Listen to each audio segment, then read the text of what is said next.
군의 대표 축산단지인 정읍에서 구제역 의심 신고가 접수됐습니다. 조류 독감에 이젠 구제역까지 축산업 전반에 비상이 걸렸습니다. 전주 삼천에서 천연기념물 수달이 차에 치여 숨진 채 발견됐습니다. 그간 보호 대책이 쏟아졌지만 사실상 달라진 게 없었습니다. 한국지인 군산공장이 5년 만에 신차 생산을 시작했습니다. 불황의 그늘이 깊은 군산에서는 이번 신차에 대한 기대가 남다릅니다. 여러분 안녕하십니까? 전북권 뉴스입니다. 조류 인플루엔자 AI의 충격이 여전한데 이번에는 구제역입니다. 정읍의 한우 농가에서 의심 신고가 접수됐습니다. 잠시 뒤 정밀 검사 결과가 나올 예정인데 확진될 경우 그 파장은 가늠기 힘듭니다. 보도에 강동엽 기자입니다. 방역 요원들이 지키는 가운데 축사 출입로는 통제됐고 입구에는 생석회가 뿌려졌습니다. 정읍의 한 한우 농가에서 구제역 의심 신고가 접수됐기 때문입니다. 농장에서 키우는 한우 48마리 가운데 4마리에서 침 흘리는 증상이 나타난 겁니다. 지금 확진이 안 났기 때문에 저희도 지금 기다려야 돼요. 일단은 통제하고 기다려야 돼요. 신고 농장의 3km 방역대 안에는 26농가에서 600도 가까이 소와 염소를 키우고 있는 상황. 충북에서 구제역이 확진된 날 신고가 접수되다 보니 방역당국은 바짝 긴장하고 있습니다. 시료를 채취해 동물위생시험소에 검사를 의뢰하는 한편 방역대 안의 농가에 대한 전화 예찰을 하고 소독 작업을 벌였습니다. 인근에 있는 축산 농가들은 불안감을 감추지 못합니다. 아직 자체 소독약품조차 구비하지 못한 상황에서 AI처럼 구제역이 급속도로 확산하는 것이 아니냐며 우려하고 있습니다. 답답하지. 지금 아무 대책이 없은 게 지금 여기는 자체적으로 아주 무엇이 없지. 지금 그럴 것이 약도 없고. 정밀 검사 결과는 이르면 밤 9시쯤 나올 예정인 가운데 조류 독감에 이어 구제역 의심 신고까지 접수되면서 축산 농가의 시름이 깊어지고 있습니다. MBC 뉴스 강동엽입니다. 전라북도는 김제시 공동면 산란계 농장에서 닭 40마리가 폐사하는 등 조류 인플루엔자 AI 의심 증상이 있어 간이 검사한 결과 양성으로 판정됐다고 밝혔습니다. 이로써 지난달 5일 이후 한동안 잠잠했던 AI가 재발하면서 전라북도는 발생농가 반경 500m 이내 산란계와 메추리 19만 9천 마리를 살처분하고 이동 제한을 발령했습니다. 천연기념물 수달이 전주천 둔치 도로에서 차에 치인 사체로 발견됐습니다.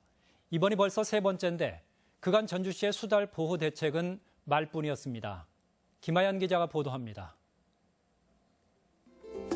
자연성을 되찾은 전주천에서 지난 2008년 처음으로 서식이 확인됐던 천연기념물 330호 수달.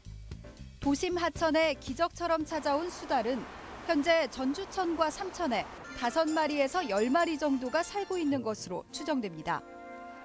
전주 삼천 효자교 인근 언더패스 도로에서 수달 한 마리가 죽은 채로 발견됐습니다. 길이 120cm, 몸무게 9kg 이상의 수컷 수달. 어두운 곳에서 쉬려고 하천 옆 언더패스를 건너다 차에 치여 숨진 것으로 추정됩니다. 누가 2차 사고 충격 덜하기 위해서 가드레일 밖으로 좀 옮겨놨더라고요. 도로에서 죽었었고요. 수달의 죽음은 지난 2010년과 2011년에 이어 벌써 세 번째입니다. 수달 등 야생동물의 로드킬을 막기 위해 5년 전 이렇게 3,000변의 펜스가 설치됐지만 일부 구간은 이렇게 뚫린 채로 방치돼 있습니다. 이번 사고 지점처럼 3,000변의 양방향 2차선으로 뚫린 언더패스는 우림교에서 마전교까지 2.5km 구간에만 무려 4곳. 수달의 이동 통로와 겹쳐 위협이 되고 있습니다. 운전자의 주의를 당부하는 표지판이 있지만 대부분 차량은 속도를 줄이지 않습니다.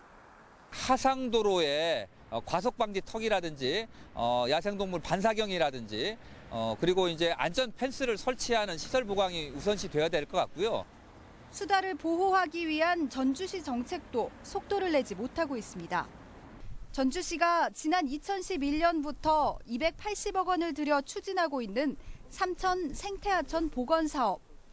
교량이나 산책로 등 시민 편의를 위한 사업이 빠르게 진행된 반면 수달의 보금자리를 조성하는 사업은 토지 보상 문제 등으로 제자리 걸음입니다. 그 사이 LED 조명이나 운동기구 등 수달의 서식을 방해할 수 있는 인공시설물은 늘어났습니다. 토지 매입에 대해서 완료하고 지작물을 철거를 완료했습니다. 그래서 올 초 3월부터 본격적으로 수달 서식처를 조성해서 도심 하천으로 돌아온 수달과 인간이 공존할 수 있는 방법에 대한 깊은 고민이 필요한 시점입니다. MBC 뉴스 김하연입니다. 한국 GM 군산 공장이 새로운 모델의 차량 생산을 시작했습니다. 신차 생산만 따지면 무려 5년 만인데 감회와 기대가 각별할 수밖에 없습니다. 보도에 박찬익 기자입니다. 한국 GM 군산 공장의 준준형 승용차 올류 크루즈의 양산식이 열렸습니다. 올류 크루즈는 올란도 이후 5년 만에 군산 공장에서 생산되는 신차입니다. GM은 이번에 출시하는 신차가 국내는 물론 그동안 부진했던 해외 시장에서도 약진을 기대했습니다. 수출은 호주를 비롯한 동남아시아 그리고 에미오 지역에 집중적으로 수출을 할 예정에 있고요. 유럽 시장 철수와 세계 경제 불황 속에 지난해 GM 군산 공장의 생산량은 4만 대, 화랑으로 정점을 찍은 2011년 27만 대 기록의 7분의 1 수준에 불과했습니다. 그러나 이번 신차 생산을 계기로 직원들은 다시 팔을 걷어붙였습니다. 차가 이렇게 전에보다 일이 많아져서 기분도 좋고 지금 잘 팔렸으면 좋겠죠. 공장도 잘 운영되고. 한때 GM 군산 공장 철수 논란에 가슴을 졸였던 군산시도 현재 20%인 군산 지역 점유율을 50%까지 끌어올리는데 앞장서겠다고 약속했습니다. 하지만 신차가 타사 동급 차량과 비교해 가격 경쟁에서 다소 밀린다는 평가가 있고 내년에 올란도까지 단종될 경우 공장 가동률이 기대만큼 오르지 않을 거라는 전망도 나오고 있습니다. 6월 현대중공업 군산조선소 폐쇄로 칼바람이 불고 있는 군산 경제에 GM의 신차 생산이 경제 회복을 위한 봄바람이 되어줄지 주목됩니다. MBC 뉴스 박찬익입니다. 중소기업진흥공단 전북 서부지부는 최근 어려움을 겪고 있는 군산 등지의 조선과 해운, 철강 분야의 중소기업들의 사업 전환 자금을 지원한다고 밝혔습니다. 자금 지원 대상은 중소기업청으로부터 사업 전환 계획을 승인받은 제조업 또는 서비스 업체로 전환 대상 업종의 매출 비중이 35% 이상이면 지원 가능합니다. 막대한 국민연금 손실을 불러온 문형표 이사장이 공단 현안 업무에까지 걸림돌이 되고 있습니다. 삼성에 특혜를 준 혐의로 구속되고도 사퇴를 거부하면서 벌어진 일입니다. 유룡 기자의 보도입니다. 지난 12월 16일 박영수 특검 구속 1호로 수감된 문형표 국민연금 이사장. 복지부 장관 시절 삼성물산과 제일모직 합병을 지시해 최순실과 삼성에 특혜를 제공한 혐의를 받고 있습니다. 구속 이후 2달이 다 되고 있지만 아직 사퇴서를 제출하지 않아 직무대행 체제로 공단이 운영되고 있습니다. 공단은 부득이 지난 1월부터 직무대행 체제로 운영하고 있습니다. 기획이사 이원이 직무대행 체제로 대국민 서비스와 기금 운영에 한치 소홀함이 없도록. 공단 창설 30주년을 맞아 대규모 행사도 예정됐지만 규모 축소가 불가피합니다. 특히 이달 기금운용본부가 이전에 오지만 벌써부터 비좁은 청사 문제를 포함해 장기 비전을 세우는 데에도 손을 놓고 있습니다. 여기에 도가 추진하는 금융타운 건설이나 노인복지, 아동복지 시범사업도 공단 측 결정권자가 없어 논의조차 하지 못하고 있습니다.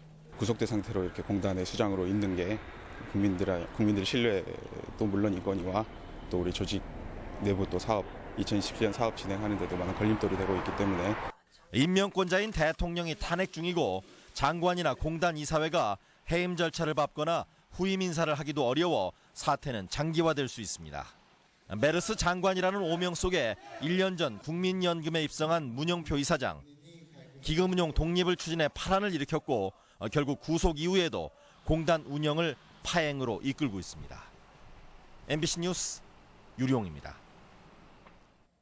정보통신 기술을 접목한 지능화된 농장인 스마트팜에 농가의 관심이 높습니다. 문제는 막대한 초기 투자비. 대안으로 간편형 스마트팜이 보급됩니다. 고차원 기자가 보도합니다. 귀농 5년 차인 류필영 씨. 귀농 직후 2년간은 평범한 비닐하우스에서 딸기를 키우기 시작했지만 기술 부족에 손해를 보기 일쑤였고 고민 끝에 3년 전 스마트팜을 도입했습니다. 미리 입력한 값에 따라 컴퓨터가 이산화탄소량과 습도, 영양분과 물 공급을 최적화해주니 쉬는 시간은 물론 매출까지 늘었습니다. 제가 세팅해놓은 값에 의해서 환기창이 열리고 닫히고 해서 온도를 조절하기 때문에 굉장히 삶이 좀 편안해졌습니다. 하지만 류 씨처럼 8,000제곱미터 규모의 자동 비닐하우스를 지으려면 비용만 2억 원이 넘어 대부분 엄두를 내지 못했습니다. 전라북도는 이런 큰 비용 부담과 규모를 10분의 1로 줄인 간편형 스마트팜 보급에 나섰습니다. 비닐하우스의 최대 골칫거리인 온도와 습도 조절이 가능한 660제곱미터 규모의 스마트팜을 개발한 것입니다. 일손을 좀 덜어줄 수 있고 귀농인들이라든가 농업 초보자들이 쉽게 이렇게 농업에 접근할 수 있도록 온습도 조절이 원격으로 가능하다 보니 환기가 잘 안 돼 생기던 병이 줄고 농장주는 마음 놓고 외출이나 여행도 가능합니다. 하지만 규모가 작다 보니 기대소득이 크지 않다는 단점이 있습니다. 이에 따라 도는 간편형 스마트팜의 성과를 봐가며 규모 확대 등을 모색하기로 했습니다. MBC 뉴스 고차원입니다.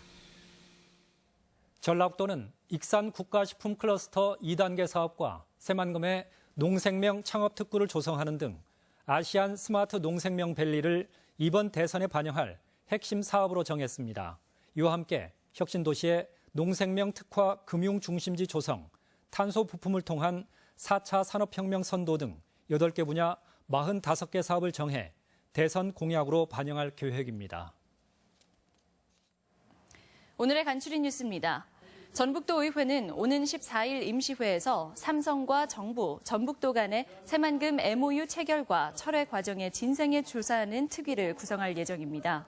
특위는 조사 대상과 방법을 정해 6개월간 활동에 나설 예정입니다. 전라북도는 민관 합동으로 도내 49개 시설 생활장애인의 자립 의사를 조사하기로 했습니다. 도는 조사 결과 건강상 문제가 없고 자립 의사 또한 분명한 경우 장애인이 시설을 벗어날 수 있도록 적극 지원하기로 했습니다. 도교육청은 해빙기를 앞두고 다음 달 3일까지 유치원과 초중고 등 교육시설의 건물과 축대, 옹벽 등 안전 취약시설과 놀이기구에 대해 안전점검을 실시합니다. 도교육청은 점검 결과에 따라 재난위험 시설물에 대해서는 조기 투자 계획을 수립하기로 했습니다. 전북현대축구단이 뒤숭숭한 분위기 속에 해외 전지훈련을 마감했습니다. 지난달부터 두바이에 머물고 있는 전북은 챔피언스리그 출전권 박탈과 단장 사임 소식을 접한 가운데 덴마크의 FC 코펜하인과의 경기에서 1대0으로 승리하며 전지훈련을 마무리하고 오늘 귀국했습니다. 간추린 뉴스였습니다.